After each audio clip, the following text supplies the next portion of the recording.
القرآن هدى للناس وبينات من الهدى والفرقان رب اشرح لي صدري ويسر لي أمري واحلل عقدة من لساني يفقهوا قولي.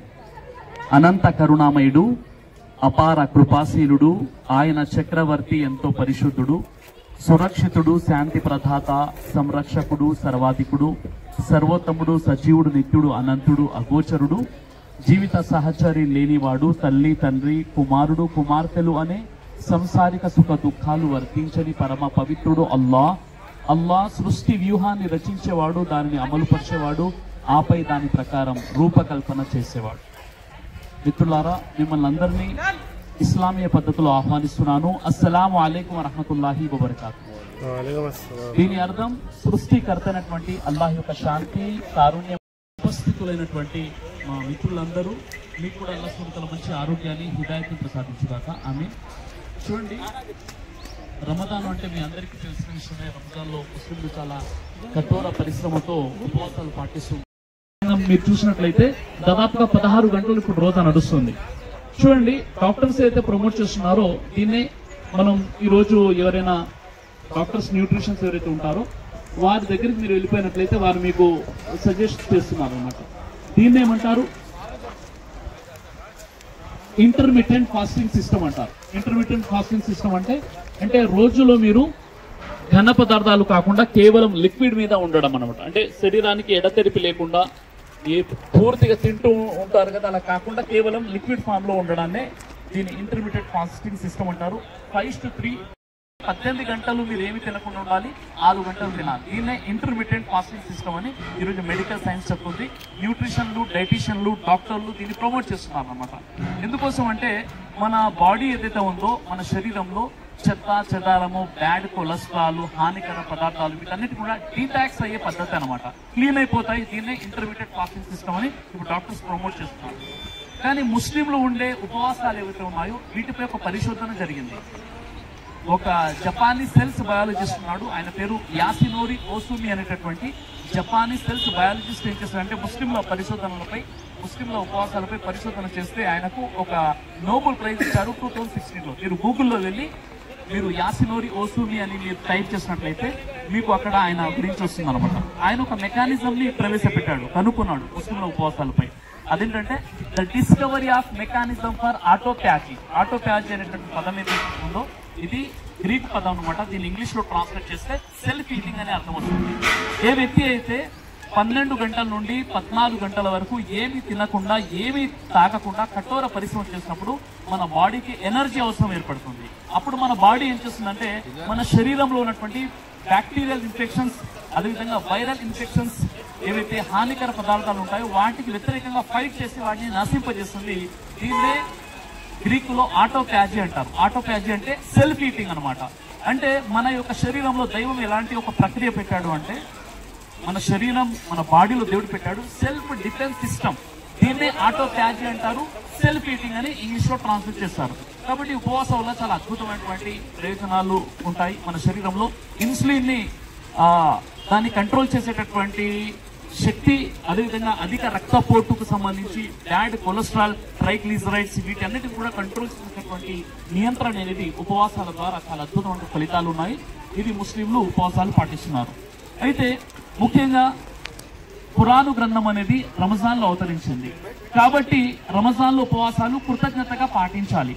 ఇప్పుడు వాస్తవంగా చూసినట్లయితే ఏదైతే మనకు 12 నెలలు ఉన్నాయో అరబీలో కూడా 9వ నెల పేరు రమజాన్ అనమాట. ఈ రమజాన్ మాసంలో ఖురాన్ అవతరించింది కాబట్టి దీనికి కృతజ్ఞతగా ముస్లింలు ఉపవాసాలు పాటిస్తారు.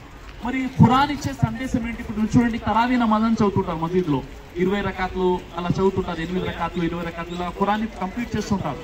అయితే ఈ తరావీ నమాజులో ఏదైతే ఖురాన్ పారాయణం జరుగుతుందో, ఖురాన్ ఎందుకు పారాయణం జరుగుతుందంటే ఈ నెలలో రమదాన్లో ఖురాన్ అవతరించింది. మరి ఖురాన్లో ఉన్న మెసేజ్ ఏంటంటే ఖురాన్లో 22 టైమ్స్ ఉన్న ఒక పదం అరబీలో యా అయ్యుహన్నాస్, ఓ మానవులారా.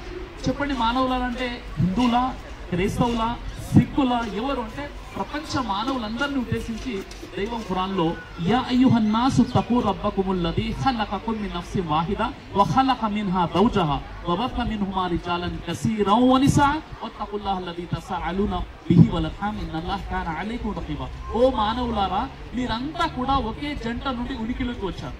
మొట్టమొదటి మానవుడు ఆదం అలైహిస్సలాం, మొట్టమొదటి మానవుడు ఆదం అలైహిస్సలాం యొక్క భార్య హవ్వ. ఆదాము హవ్వ నుండి మానవులంతా కూడా ఉనికిలోకి వచ్చారు. వీరందరూ ఎవరు? పరస్పరం సహోదరులు, పరస్పరం రక్త సంబంధికులు. అందుకే చూడండి, ఒక హిందూ సోదరుడికి బ్లడ్ పోతే ఒక ముస్లింని ఆ బ్లడ్ ఎక్కించవచ్చు, ఒకవేళ గ్రూప్ చూసారే తప్ప రిలీజన్ ని చూడరు. ఎందుకోసం అంటే దేవుడు అలా పెట్టాడు. అందుకే మనందరి ఫిజికల్ స్ట్రక్చర్ ఏదైతుందో భౌతిక దేహం అంతా ఒకేలా ఉంది. లేదండి, హిందువులకు 4 చేతులు ఉన్నాయి, క్రైస్తవులకు 3 తలలు ఉన్నాయి, వీరి భూమి వేరు, వారి ఆకాశం వేరు. ముస్లింలు కార్బన్ డైఆక్సైడ్ పీల్చుకొని ఆక్సిజన్ వదులుతారని ఎక్కడ కూడా మనం వినలేదు, చూడలేదు. ఎందుకంటే మనందరినీ పుట్టించిన దైవం మనందరినీ కూడా ఒకే సృష్టిలో ఒకే విధంగా ఒకే శరీర ఆకృతితో పుట్టించాడు. మనమంతా కూడా ఆక్సిజన్ తీసుకున్నాం, మనమంతా కూడా దైవం సృష్టించిన భూమిపై ఉన్నాం, దేవుడు సృష్టించిన ఆకాశం మన పైన ఉంది. ఈ సృష్టి నిర్మాణం అంతా కూడా మనకు ఒకేలా ఉంది. కాబట్టి ఆ దైవం మనందరినీ కూడా ఒకే విధంగా పుట్టించాడు. అందుకే చూడండి, మీరు మహాభవిష్య పురాణం అంటుంది, ఆదమో నామ పురుష పత్ని హవ్యవతి తదా. మహాభవిష్య పురాణం ప్రసరపురం 10 మంత్రం 10 నుండి 20 మీరు చూసినట్లయితే అక్కడ ఆదం హవ్వ పేరు ఉంటుంది. బైబిల్లో యాడమ్ మరియు ఈవ్ అనే ప్రస్తావన ఉంది ఆదికాండం జెనసిస్ టాపిక్ లో, చాప్టర్ లో. కాబట్టి ఆదం హవ్వ నుండే మానవులంతా కూడా ఉనికిలోకి వచ్చారు. పరస్పరం సోదరులు, మనలో ఒక సోదర భావం ఉంది, రక్త సంబంధం ఉంది అన్న విషయాన్ని ఖురాన్ గ్రంథం ఈ విషయాన్ని తెలియజేస్తుంది. మరో విషయం ఏంటంటే, ఈ రోజు మనం చూస్తున్నాం మనలో భేదాభిప్రాయాలు, మీరు వేరు మేము వేరు అనేటటువంటి ఆలోచనలు ఎక్కువగా పెరిగిపోతున్నాయి. మనం చూస్తున్నాం కదా, ఒకప్పుడు ఏంటంటే మనము ఈ రోజు కూడా ఆంధ్రాలో ఏంటంటే బంధుత్వ సంబంధాలతో పిలుచుకుంటారు, తెలంగాణలో కూడా ఉన్నారు. కానీ కొంతవరకు ఇది పొల్యూట్ అయిపోతుంది. ఎందుకంటే ఈరోజు ప్రసార మాధ్యమాల ద్వారా, మీడియా ద్వారా వచ్చేటటువంటి సినిమాలు.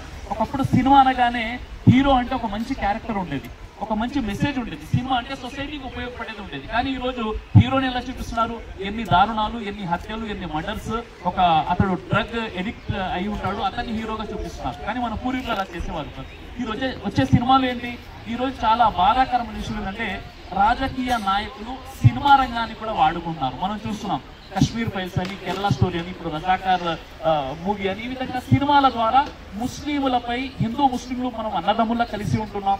మన భారతదేశానికి ఉన్న అందము మరియు ఆకర్షణ ఏంటంటే భిన్నత్వంలో ఏకత్వం. ఇదే మన దేశ ఔన్నత్యం. ఎందుకంటే ఇక్కడ ప్రధాన మతాలు 9 మతాల వారు ఉన్నారు. ఇక్కడ హిందువులు, ముస్లింలు, క్రైస్తవులు, సిక్కులు, జైనులు, బౌద్ధులు, జొరాస్ట్రియన్ మతస్థులు, ఈ విధంగా చూసినట్లయితే 9 ప్రధాన మతాల వారు ఉన్నారు. ఇక్కడ మత గ్రంథాలు ఉన్నాయి. మనం కలిసి మెలిసి ఐక్యమత్యంతో ఉంటున్నాం. కాబట్టి రంజాన్ ఇచ్చే సందేశం ఏంటంటే ఐక్యమత్యం, సోదర భావాన్ని ఇస్లాం ధర్మం ప్రమోట్ చేస్తుంది. కాబట్టి మనమంతా ఒకే జంట సంతానం, మన మధ్య బ్లడ్ రిలేషన్ ఉందన్న విషయాన్ని మనం మర్చిపోకూడదు. అయితే ఈ పవిత్ర రంజాన్ సందర్భంగా ఏదైతే ఖురాన్ యొక్క సందేశాన్ని మీకు చెప్పేటటువంటి ప్రయత్నం చేశాను, అదేవిధంగా ప్రవక్త మహనీయ ముహమ్మద్ సల్లల్లాహు అలైహి వసల్లం వారు ఎవరండి? ఈ భూమండలంపై దాదాపుగా 1,24,000 మంది దైవ ప్రవక్తలు ప్రభవింపబడ్డారు. మొట్టమొదటి దైవ ప్రవక్త ఆదం అలైహిస్సలాం, చిట్ట దైవ ప్రవక్త ముహమ్మద్ సల్లల్లాహు అలైహి వసల్లం వారు. ముహమ్మద్ సల్లల్లాహు అలైహి వసల్లం వారు వారి యొక్క మానవతా సందేశం ఏంటంటే, నీ పొరుగువాడు ఆకలిగా ఉండి నీవు మాత్రం కడుపు నిండా భుజిస్తే నువ్వు ముస్లిం కాజాలు అని ముహమ్మద్ ప్రవక్త సల్లల్లాహు అలైహి వసల్లం తెలియజేశారు. మీరు భూలోక వాసులపై కరుణ చూపించండి, పరలోక వాసులపై కరుణ చూపిస్తాడు అని ముహమ్మద్ సల్లల్లాహు అలైహి వసల్లం తెలియజేశారు. ఒక వ్యక్తితో ప్రవక్త వారు ప్రశ్నించారు, ఒకవేళ నీ ద్వారా నీ పొరుగువాడు అశాంతికి గురవుతే నువ్వు ముస్లిమే కాజాలవు, నీ నమాజులు కూడా అంగీకరించబడవు అని చెప్పారు ప్రవక్త మహనీయ ముహమ్మద్ సల్లల్లాహు అలైహి వసల్లం వారు. కాబట్టి పొరుగువారి హక్కులు ఉన్నాయి, పొరుగువారు ఇది ఇబ్బంది పెట్టొద్దని ఇస్లాం ధర్మం తెలియజేస్తుంది. మనం ఈ రోజు ఏం చేస్తున్నామంటే సోషల్ మీడియా ప్రభావం ద్వారా సోషల్ మీడియాలో కొన్ని వదంతుల్ని, ఆ రూమర్స్ ని మనం తీసేసుకొని నిజంగా ఇస్లాం అంటుంది, ముస్లిం ఇలా చేస్తున్నారని ఎప్పుడో ఒక హిస్టరీని తవ్వే ప్రయత్నం చేస్తున్నాం. ఆనాడు నిజంగా అలా జరిగిందో లేదో తెలియదు, కానీ ఈ రోజు ఇలాంటి విషయాలతో పైశాచికత్వాన్ని మనం చూస్తున్నాం. ఆనాడు మనం చూడలేదు ఏం జరిగిందో, కానీ ఈ రోజు మనం చూస్తున్నాం ఈ విషయాన్ని తీసేసుకొని ఒకరిపై మరొకరు బురద చల్లుకోవడం. కాబట్టి ఈ రోజు మన దేశంలో మనకు కావాల్సిన విషయం ఏంటంటే ఐక్యమత్యం. కలిసి ఉంటే కలదు సుఖం, ఐక్యమత్యమే మహాబలం, విడిపోతే ఓడిపోతారు. ఏదైనా ఒక సమాజం చూడండి, ఎక్కడైతే పీస్ ఉంటుందో, ఎక్కడైతే యూనిటీ ఉంటుందో, ఐక్యత ఉంటుందో అక్కడ పీస్ ఉంటుంది. ఎక్కడైతే పీస్ ఉంటుందో అక్కడ ప్రోగ్రెస్ ఉంటుంది. ఎక్కడైతే ప్రోగ్రెస్ ఉంటుందో ఆ దేశం, ఆ జాతి డెవలప్మెంట్ వైపునకు వెళ్తుంది. ఈ రోజు మనకు కావాల్సింది ఏంటి? మన పిల్లలకు ఉద్యోగాలు, మనకు కావాల్సింది ఏంటి? మన పిల్లలు మంచిగా చదువుకోవాలి. మనకు కావాల్సింది ఏంటంటే మనం ఐక్యమత్యంగా ఉండాలి, మన సొసైటీ డెవలప్ అవ్వాలి. ఒక వ్యక్తి, ఒక సొసైటీ డెవలప్ అయితే మన దేశం కూడా డెవలప్ అవుతుంది. మనం మన దేశాన్ని పురోభివృద్ధిని తీసుకెళ్ళడానికి మనం కూడా నేను సైతం నా దేశం కోసమని మనం భాగస్వాములు అవ్వాలి. ఎప్పుడైతే మనం అంతా కలిసి ఒకరిని మరొకరు అర్థం చేసుకొని, ఒకరి ఫెస్టివల్ ని మరొకరు అర్థం చేసుకొని, ఒకరి మతాన్ని మరొకరు అర్థం చేసుకొని, ఒకరి గ్రంథాన్ని మరొకరు అర్థం చేసుకొని, ఒకరు పరస్పరం మరొకరికి రెస్పెక్ట్ ఇచ్చినప్పుడు ఏమవుతుంది, ఈ సొసైటీ ఒక పీస్ఫుల్ సొసైటీగా తయారవుతుంది. ఎక్కడైతే పీస్ ఉంటుందో అక్కడ ప్రోగ్రెస్ ఉంటుంది, ఆ దేశం పురోభివృద్ధినకు పరుగు తీస్తుంది. ఈ రోజు ఇతర దేశాలు సింగపూర్ చూడండి, జపాన్ చూడండి, మలేషియా చూడండి, ఇండోనేషియా చూడండి, ఈ దేశాలన్నీ కూడా పురోభివృద్ధిని సాధిస్తున్నాయి. ఎందుకంటే అక్కడ మత కలహాలు లేవు, అక్కడ ఒకరు మరొకరికి బురద జల్లుకునేవారు లేరు. ఈ రోజు మనం చూస్తున్నాం, ఈ రోజు రాజకీయ నాయకులు సినిమాలను కూడా తమ అస్త్రంగా భావించేసి సినిమాల ద్వారా మైండ్ లో ఇంజెక్ట్ చేసే ప్రయత్నం చేస్తున్నారు. ఇలాంటి తప్పుడు ప్రచారాలకి మనం దూరంగా ఉండాలి. వారు హిందువులైనా ముస్లింలైనా క్రైస్తవులైనా చూడండి, మంచివారు అనేవారు అన్ని మతాల్లో ఉంటారు మంచివాళ్ళు, అదేవిధంగా చెడ్డవాళ్ళు కూడా అన్ని మతాల్లో ఉంటారు. కాబట్టి మీరు ఒక షోరూమ్ వెళ్ళి ఒక మర్సిడీ తీసుకున్నారు, డ్రైవర్ సరైన వ్యక్తి కాదు, వస్తూ చెట్టు కొట్టేశాడు, తర్వాత ఏంటండి దరిద్రం ఏం బండి అంటే ఆ దరిద్రం మనకు ఆపాదించుకోవాలి తప్ప బండికి కాదు. అలాగే ఒక రిలీజియన్ ని ఫాలో అయ్యేటట్టు వ్యక్తి ఏదైనా తప్పు చేస్తే పర్సనల్ గా ఆ వ్యక్తి యొక్క తప్పు తప్ప అది రిలీజియన్ తప్పు కాదు. ఎందుకంటే మీకు భగవద్గీత అయినా, వేదాలైనా, రామాయణమైనా, మహాభారతమైనా, అరణ్యకాలైనా, బ్రాహ్మణాలైనా, బైబిల్ అయినా, భగవద్గీత ఏ గ్రంథం కూడా ఇతరులను ద్వేషించు అని చెప్పదు. అన్ని గ్రంథాలు చెప్పేసిందంటే అందరూ కలిసి ఉండండి, కలిసి ఉంటే కలుగు సుఖమని. అందుకే మీకు హైందవ మత గ్రంథాన్ని మీరు పరిశీలిస్తే అద్వైష సర్వభూతానాం మైత్రి కరుణ ఏవచ నిర్మమో నిరహంకారః సమదుఃఖ సుఖః క్షమి. సమస్త ప్రాణుల ఎడల ద్వేషము లేనివాడు నాకు ఇష్టడు. అంటే ఒక మనిషి ఎలా ఉండాలంటే ఇతరులను ద్వేషించేవాడిగా ఉండకూడదు. అందుకే యేసుక్రీస్తు వారు చెప్పారు, నిన్ను వల్లే నీ పొరుగు వారిని ప్రేమించు అని చెప్పారు. మార్క్స్ వార్త 12:30 నిన్ను వల్లే నీ పొరుగు క్రైస్తవుని అని చెప్పలేదు. అందుకే ముహమ్మద్ సల్లల్లాహు అలైహి వసల్లం చెప్పారు, నువ్వు ఎప్పుడు నిజమైనటువంటి వ్యక్తిగా పరిగణించబడతావు అంటే నీ పక్కవాడు నీ గురించి సాక్ష్యం ద్వారా నువ్వు మంచి వ్యక్తి అని చెప్పి. కాబట్టి ఇవన్నీ గ్రంథాల్లో మహనీయులు, మహానుభావులు వీరందరూ ఇచ్చిన సందేశం ఏంటంటే మనం కలిసి ఉండాలి. ఎందుకు కలిసి ఉండట్లేదంటే ఈ రోజు మనం చూసినట్లయితే మన పరిస్థితి ఎలా ఉందంటే, ఎంతైతే పాలిటిక్స్ సంబంధించినటువంటి నాలెడ్జ్ ఉందో, ఎంతైతే సినిమాలకు సంబంధించిన సినీ ఇండస్ట్రీకి సంబంధించిన నాలెడ్జ్ ఉందో, మన ధార్మిక గ్రంథాలకు సంబంధించిన నాలెడ్జ్ మన వద్ద లేదు. ఈ రోజు మనం చూస్తున్నాం, మనం నిజంగా చెప్పాలంటే మన గ్రంథాల వెలుగులో మన జీవితం ఏమవుతుంది, భగవద్గీత అంటుంది తస్మాత్ శాస్త్రం ప్రమాణాంతే కార్య అకార్య వ్యవస్థితో జ్ఞాత్వా శాస్త్ర విధానోక్తం కర్మ కర్తు మిహారసి. నువ్వు చేయనది చేయనానిది నిర్ణయించినప్పుడు శాస్త్రము నీకు ప్రమాణమై ఉన్నది. మరి శాస్త్రంలో ఏముంది, ఏకో హి రుద్రోనాన ద్వితీయాయ తస్వహాయ ఇమాం ముల్లోకాని శత ఈశని. ఈ సమస్త లోకాలను పుట్టించి పరిపాలించే దేవుడు వాస్తవానికి ఒక్కడే, రెండవ వాళ్ళు. కావ్య భూమి జనయాన్ దేవ ఏకః. భూమి ఆకాశాలను సృష్టించిన దేవుడు ఒక్కడే ఉన్నాడు. ఏకం ఏవద్వితీయం, ఆయన ఒక్కడు, ఆయన అద్వితీయుడు. ఏకే ఏవనో ధూత్యో, ఆయన ఒక్కడు, ఆయన తప్ప మరొక దైవం లేడు. ఏక భక్తి విశిష్యతే, ఆ ఒక్క దైవం యందే మీరు భక్తి కలిగి ఉండండి మనకు గీతాశాస్త్రం ఉంటుంది. వేదాస్ కూడా ఈ విషయాన్ని తెలియజేస్తున్నాడు. ఇదే విషయం ఖురాన్ ఉంటుంది, కుల్ హు అల్లాహు అహద్, చెప్పండి అల్లాహ్ అంటే మిమ్మల్ని పుట్టించిన సృష్టికర్త అహద్ ఒక్కడే. అల్లాహు సమద్, ఆయన ఎవరి ఆధారం ఎవరి అక్కర లేనివాడు. లం యలిద్ వలం యూలద్, ఆయనకు సంతానం లేదు, ఆయన కూడా ఎవరికి జన్మించలేదు. వలం యకుల్ లహు కుఫువన్ అహద్, ఆ దైవానికి సరి సమానులు సాటి మేటి ఎవరు లేరు. ఇదే సందేశాన్ని వేదాలు చెప్తున్నాయి, ఇదే సందేశాన్ని బైబిల్ చెప్తుంది, ఇదే సందేశాన్ని ప్రపంచ మేటి గ్రంథాలు, సెమిటిక్ రిలీజన్స్ అన్ని కూడా చెప్తున్నాయి. కాబట్టి అర్థం చేసుకోవడంలో ఈరోజు లోపం జరిగింది. ఎలా అర్థం చేసుకున్నాం అంటే, ఉదాహరణకి నాకు ఇప్పుడు నేను రోజాలో ఉన్నాను, ఎప్పుడైతే ఇఫ్తార్ విరమణ చేస్తాను, ఇఫ్తార్ అంటే ఉపవాస విరమణ. ఉపవాస విరమణ చేయగానే ప్రవక్త వారు చెప్పారు, ఖర్జూరం లేదా ఖర్జూరం లేదంటే వాటర్ తీసుకోండి అని చెప్పారు. నాకు దప్పిక వేసినప్పుడు నేను వాటర్ తాపాలి. సార్ నాకు వాటర్ ఇవ్వండి అంటే మీరు నాకు వాటర్ ఇవ్వకుండా పానీ ఇచ్చారు. ఆ పానీని నేను మంచి నీళ్ళని అపార్థం చేసుకున్నాను. ఇక్కడ మంచి నీళ్ళైనా, పానీ అయినా, వాటర్ అయినా భాష వేరు, కానీ అక్కడ ఉన్న పదార్థము ఒకటే.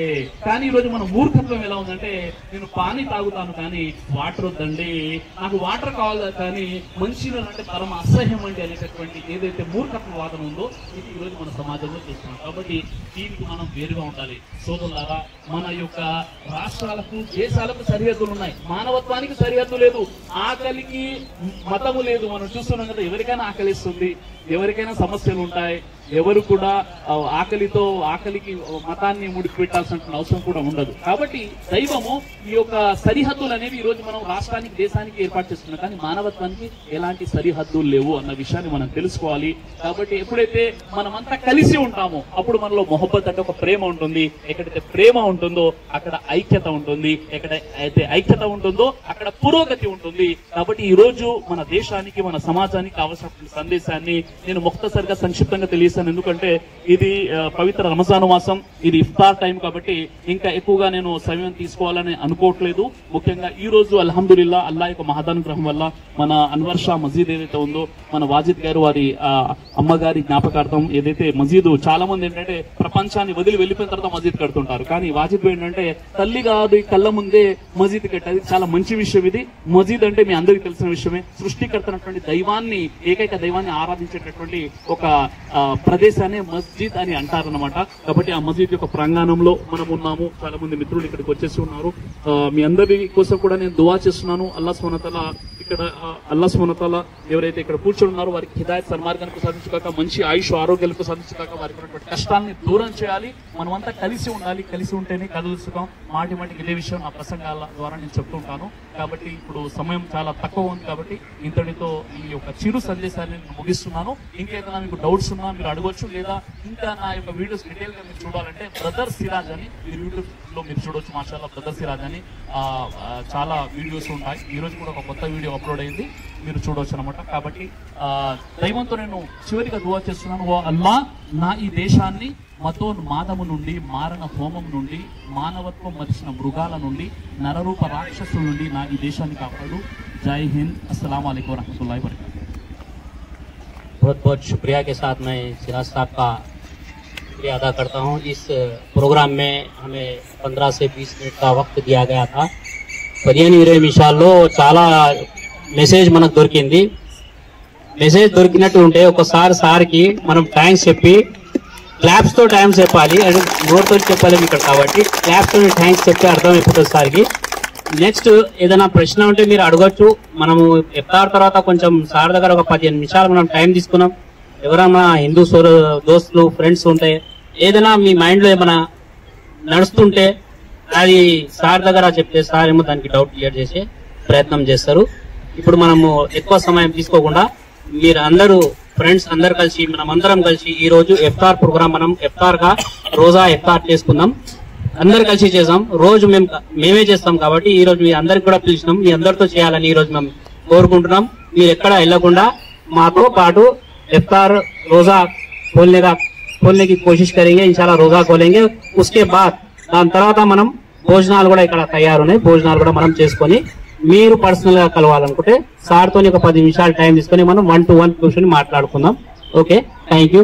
मैं इसके साथ मैं दुआ के बारे में मेरे नसीर मुफ्ती साहब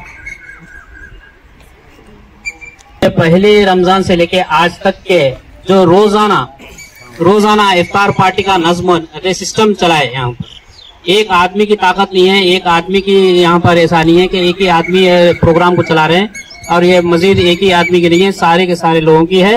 सब मिलके ये प्रोग्रामों को चला रहे थे. ये पहली से लेके आज तक के जितने रमजान के रोजे रहे इसके अंदर शामिल होने वाले कई लोग हैं जो मेरे सामने तो लिस्ट नहीं है. ऐसे चंद नाम मैं आपको सुना सकता हूँ जो हमारे दोस्त भी है, रिश्तेदार भी है और मेरे गैर कौम के दोस्त भी है. जैसा कि सामने बैठे धनराज गौड़ भी इसके अंदर शामिल है. एक दिन का रोजा खुला है लोगों के और जो ताम का इंतजाम भी कराए उनका भी मैं शुक्रिया अदा करता हूँ. जैसा कि मंगल राजू है और अंजया है, यहाँ पर मौजूद नहीं है और कई ऐसे नामे हैं जो मेरे को जहन में नहीं है, मेरे सामने लिस्ट नहीं है. और अपने तो साथ यहाँ बहुत ज्यादा लोग हैं. यानी कि तकरीबन पहले रमजान से लेके आज तक कंटिन्यू हमारे पास इफ्तार का प्रोग्राम और ताम का प्रोग्राम चल रहा है. इससे तीसरा रमजान है. शुक्र है अल्लाह का. गांव के आबादी के बाहर है फिर भी हमारी मस्जिद आबाद है क्योंकि आप लोगों की सबकी दुआएं हैं सर. और ऐसे प्रोग्राम इंशाल्लाह हम करते रहेंगे. और ये लोगों के जो आज तक हमारे साथ रहे और साथ रहेंगे भी इंशाल्लाह. यहाँ पर नाम नहीं रहेगा, सिर्फ इंसान रहेगा. जैसा कि नाम के साथ यहाँ नहीं जुड़ेगा नाम, इंसान के साथ जुड़ेगा नाम. कोई भी आके इसके अंदर शामिल हो सकते, हमारे साथ में जुड़ सकते. और कोई अगर तेलुगु की कुरान अगर कोई इंटरेस्टेड है तो आप हमारे पास कुरान अवेलेबल है यहाँ पर। जनाब शकीब साहब जो शाहीन स्कूल के इंचार्ज है यहाँ पर सदाशिवपेट के, वो आपको कुरान तकसीम करेंगे। ఎవరికైనా తెలుగులో కురాన్ చదవాలి అనుకుంటే కురాన్ మా దగ్గర అవైలబుల్ ఉంది, మీరు తీసుకోవచ్చు। ఎవరికైనా కావాలంటే స్టేజ్ మీద రండి, తీసేసుకోండి। కురాన్ మా దగ్గర ఇప్పుడు రెడీ ఉన్నాయి, షకీబ్ గారు మిమ్మల్ని అందిస్తారు। షకీబ్ आइए शकीब। बस 1 मिनट रफ्तार के लिए बाकी है, सिर्फ एक जरूरी ऐलान था जो आपके सामने रखता चलूं। 15 अप्रैल यानी बाद ईद के बाद जो एक छोटा सा प्रोग्राम ईद मिलाप के नाम से एसए गार्डन में रखा गया है। शाम में 7 बजे उसकी टाइमिंग है। उसमें तमाम मुस्लिम, गैर मुस्लिम, सिख, ईसाई जितने भी लोग हैं उन सबको दावत दी जाती है। और आप सबसे भी ख्वाहिश की जाती है कि आपके जितने भी दोस्त हैं, चाहे वो मुसलमान हो या गैर मुसलमान हो, हिंदुस्तानी हो और इंसान हो, इतना काफी है, उन सबको लेके शाम में 7 बजे 15 अप्रैल को एसए गार्डन पे तशरीफ लाएं। जज़ाकल्लाह। और कुरान मेरे पास है और बिल्कुल मुफ्त है, आप फ्री हैं, आप लोग जो चाहते हैं वो मुझसे हासिल कर सकते हैं। मैं इख्तिताम पे फाइनल में मैं अपने यहाँ पर बैठे हाफिज साहब अजहर साहब को मैं बुलाने जा रहा हूँ यहाँ की दुआ के लिए। अजहर हाफिज साहब को मैं अपने स्टेज पे